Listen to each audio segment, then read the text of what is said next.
This is a case study of Richard from Weeki Wachee, Florida, who contacted Eversafe Buildings for a prefab steel garage in his backyard. He needed enough space to store his wife's vehicles and his collection of unique cars and large oil signs.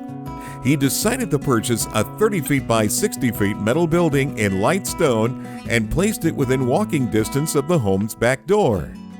He designed this building with two 12 feet by 12 feet hurricane-rated roll-up doors on the front and back for a drive-through layout. He installed a concrete pad off the back end of the building to allow him to easily hitch and transport his vehicles on and off his property.